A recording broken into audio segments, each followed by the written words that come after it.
What's going on, guys? I got a quick question for you. Do arcades in general hit that nostalgia button in your heart? In the back of your childhood mind, do you still see with like glee the comic carpets that lit up with black lights, the oily popcorn, smells all over the place, and the attract modes from the arcades? Does that kind of get you excited about things? If you're anything like me, you still remember some of those attract modes. And some of the most attractive attract modes, incidentally enough, were put out by this company called Sega. Yeah! And that's what I want to start doing. I actually want to focus in on what Sega put out. I don't know, actually, real quick, do you know the first actual Sega arcade game that they put out? It was actually in the year 1970. That's the biggest hit. I'll tell you what it is afterwards, but in the comments right now, if you could actually put your guess, without looking it up on Google, what you think the first Sega arcade was. Now, it was an electromagnetic, but that's okay, that's all I'm going to say. But that's honestly why I'm still stuck on Sega. And that's what this whole series is going to be about. Sega as a company that put out some amazing arcades that transferred them over to one of my favorite consoles of all time, the Sega Genesis. Yes! You see, we live in the new golden age of arcades, with the home arcade options going crazy and almost oversaturating the market with nostalgia, just dripping with nostalgia. We have at our fingertips the ability to now have arcades in our homes. You see, arcades hold a pretty special place in my heart.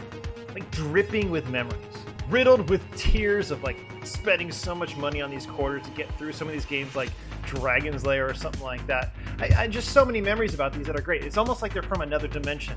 It was just an otherworldly experience. If you were anything like me, you dreamed of being like Alex Rogan in The Last Starfighter, where you could actually maybe earn your way to fight the Kodan Armada and fight Zur and get, beamed up or not sent to another planet by Centauri. And just because you played arcades. I mean, that was the dream of everybody. That's, I think, why that movie was so popular, and I still love it today, even though it's super cheesy. But there are a few arcades from Arcade 1-Up that I've been drawn to recently. And I want to talk about these for just a second because this is all of a primer, because I'm going to be doing a special series called Stuck on Sega. And one of my favorite Arcade 1-Up games of all time that has ever been released is the Golden Axe Altered Beast arcade. Now, this is just a beautiful arcade. Not only is it beautiful from the outside, because it's got all the artwork from Death Adder, Return of Death Adder for Golden Axe 2, but it's got Golden Axe 1, Golden Axe 2, it's got Altered Beast, Shinobi, it's got Wrestle War, which is kind of a horrible game. But everything else on that cabinet by Sega was just beautiful. And it really harkens back to that day when I was in the arcades, when I started really falling in love in 1989. Now, I'm a little bit younger. I'm 45 this year. And so in 1989, I was 11 years old. That was like the sweet spot for arcades for me. Now, when you were 11 years old, when you first went to these arcades, you were blown away.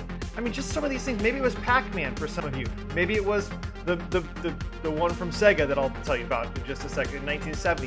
Whatever age you are, when you were 11, remember that. Remember just the sights and sounds. And now we get to kind of recreate that ourselves. And I think Sega has just done an amazing job with arcades and then porting those arcades over to the Sega Genesis that I was able to play when I was 13, 14, and 15 years old. Just love these games. So it's been 5 years since I bought my first Arcade 1-Up. And the first Arcade 1-Up cabinet that I bought was Street Fighter 2. Now, when I first got that, I was blown away. And then I actually got a free Street Fighter 2 full-size cabinet. And the differences were pretty stark, actually. I was really surprised. I thought the Arcade 1-Up was very authentic.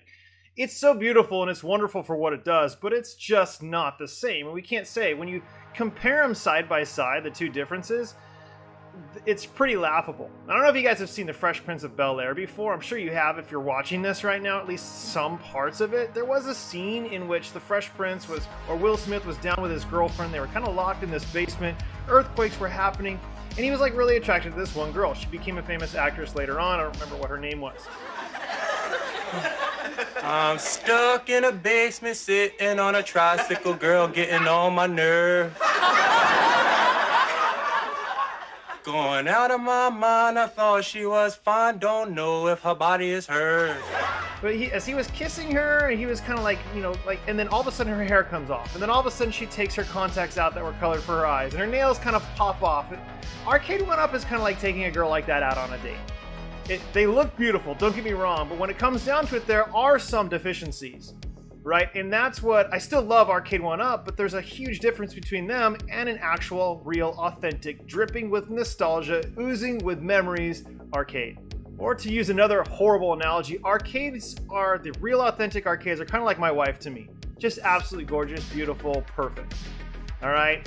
Now, arcade 1-up are kind of like my 16-year-old. They're beautiful and they're fun, or I shouldn't say he's beautiful, but a lot of fun, but then he can get really annoying. So that's kind of like an arcade 1-up. I mean, that's a horrible analogy, but anyways, that's the difference. I love both.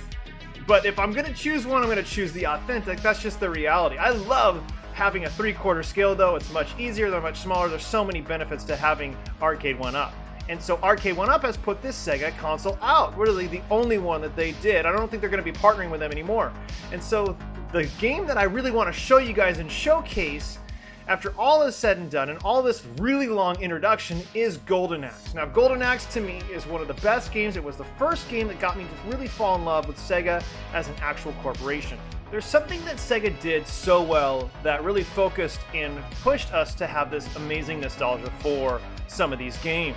In fact, that's why I'm actually collecting the entire North America collection for Sega Genesis, and it's going to take me years and years and years to do that. And I'll probably try to post some of that stuff on here, but for these videos, I want to show the arcades and then the actual port of that arcade on Sega Genesis. Because it's the same company, they did really a pretty good job for each port that they did.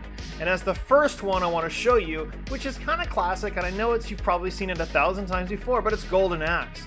And I just love this game. So let's get into a little bit of the history of Golden Axe. By the way, what was the first Sega arcade? Did you guys guess it? The first arcade was called Periscope from 1970 by Sega, the Sega Corporation. And actually, it was an electromagnetic arcade that actually gave way to games like Seawolf or Sea Devil. Now, those games were great, remember, and you would actually use a periscope. This one had a field before it, and I'll show some video of it, at least some gameplay. And it's pretty cool because it's just kind of lights going up, and you got to shoot the lights. It seems a little, obviously, archaic, but the reality is it's old. It was one of the, it's 1970 for crying out loud. They only had pinball games at that time, so pretty interesting. I love Sega, and I love this game. So Golden Axe really began my love affair with Sega. Golden Axe was first originally created by Makoto Uchida-san. Now, Makoto Uchida-san, I don't know if you know the inspiration. I did this on my short, so I talked about this a little bit. But the inspiration which drove him to do this as an actual game was Conan the Barbarian. Arnold Schwarzenegger with Conan the Barbarian. Very popular, and the Japanese loved it at the time. And so what he does is he goes, I want to create a game that's kind of around that genre. And there's Dungeons and Dragons that were kind of getting very popular. In fact, it was very much of a cultural phenomenon at the time in the 80s. In the late 80s particularly, they thought Dungeons and Dragons was from the devil, but the Japanese didn't really care about that. And so he wants something like that, and then he also loved the gameplay of Double Dragon. So those are the kind of the main influences for him as he's creating this idea of Golden Axe. But he wanted to make it an RPG. And Sega, as a corporation, said, I don't know how that's going to function. Now, if you remember, or if you look at RPGs, some of the earliest RPGs were on the actual PC, the actual computer. Games like Ultima or Wizardry. Now, those are some incredible games, and they were way ahead of their time. But to actually try to make an arcade based upon an RPG seemed to be a little daunting. Because how would you do experience? Because you need to play for a long time for these RPGs. And so the way that Makoto Uchida-san, the way he got around that was that you actually one of the only ways that Sega wanted it, because they wanted to have their games be, what? Quarter munchers.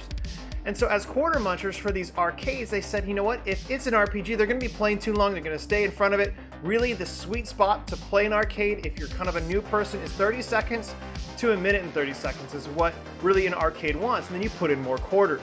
And the better you get, the more you're rewarded for longer play. Like for Dig Dug, you can play 15, 20, 30, 40 minutes sometimes on some of these games. But you have to build up to that. It's a reward. So they didn't want that for an RPG. So they didn't think this was going to work. So the only holdover for the RPG aspect of this game was the magic. And the magic is really what blows this side-scrolling beat 'em up, like just makes it so much better, in my opinion, than every other side-scrolling beat 'em up. This magic really was a game changer, and it's still very effective today. So Uchida-san creates three characters, three of the main characters in Golden Axe. Now the first one is a dwarf, and I think it's Thunderhead. Forget what his first name was. And this dwarf, if I can say that on, I guess, YouTube now, but he was actually considered a dwarf. And he was the best fighter of the game, but he was the worst with magic, and I think that was the balance there. He had 3 bars that he could fill up from magic, and it was all about electricity. Now the other barbarian was called Axe Battler, and he had a sword, or he was a dual wielding sometimes, but he had a sword that he would kind of flail, and his magic went up to level 4. And the magic for him was actually earth, so it was earth explosions and things like that. And what I didn't know was that there was an Amazonian who is actually the main character of Golden Axe, and she was trying to, the storyline that they tried to create for this was that she would try to avenge her parents, that Death Adder had killed her parents, and that this was, she kind of got her buddy the dwarf and her buddy the barbarian, who didn't dress that much either, had very few little amount of clothes on, and he's running through these villages trying to save these villagers, and she's actually the main character. Tiras Flare is what she's called, and she's the Amazonian, and she has 7 bars of magic, and her magic is by far and away the most powerful thing. And she can still jump and do all the dives and jump on people's heads and do all the blocks. But what I want to say real quick, that I'm not sure if you guys know this, but there was a huge inspiration with Street Fighter, the original Street Fighter arcade that was put out, not Street Fighter 2, where actually that was the popular one, but the actual Street Fighter game. The combinations that you could use with the actual controls for the arcade was the inspiration, because I don't know if you know that there's a lot of different control variations that you can have for each character. You can press both the buttons, you can press simultaneously, you can run, you can do all these different things as a side-scrolling beat 'em up that you couldn't do in previous iterations. So I find that very fascinating that Sega took all of this information and made this amazing game that was then eventually ported over to the Sega Genesis.